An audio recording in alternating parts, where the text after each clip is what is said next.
अच्छा यार मैं हिसाब लाया तुहाडा कुछ भी नहीं हो सकता। 32 साल तू रो रो के पागल होई पई है कौम। हमें तो अपनों ने लूटा, गैरों में कहाँ दम था। मेरी कश्ती थी डूबी वहां जहां पानी कम था।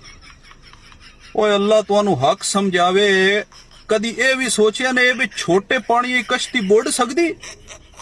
ओ अल्लाह राजी ने एक कश्ती तल्लू लाग वैंदी है। छोटे छोटे पानी च कश्ती उस आग छोड़िया तुसी मान लिया ते हाल हाल गत रख। न पढ़ाई न गल न बात।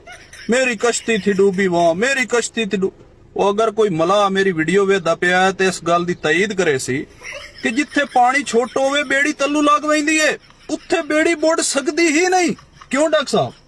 बिल्कुल ठीक कह रहे हो डॉक्टर साहब। वैसे भी देखियो जाए तो जिथे पानी कम हो बंदा पैदल क्रॉस कर लेंदा। ਇਹਨੂੰ ਜਾਗ ਕੇ ਬਹਿਣਾ ਚਾਹੀਦਾ ਈ। ਤੂੰ ਕਸ਼ਤੀ ਤੇ ਚੜਿਆ ਕਿਉਂ ਹੈ? ਪਹਿਲੇ ਤਾਂ ਤੂੰ ਮੈਨੂੰ ਇਹ ਦੱਸ। ਛੋਟੇ ਪਾਣੀ ਚ ਤਾਂ ਜਾਗ ਕੇ ਟਪਣਾ ਈ ਤੇ ਤੂੰ ਕਸ਼ਤੀ ਤੇ ਚੜਿਆ ਕਿਉਂ ਹੈ? ਮੈਨੂੰ ਤੂੰ ਦੱਸ। एक ऐसी वो लड़की थी, कैसी लड़की थी यार दस, जेद नाल दी तैन कोई लड़की नहीं लभदी पई।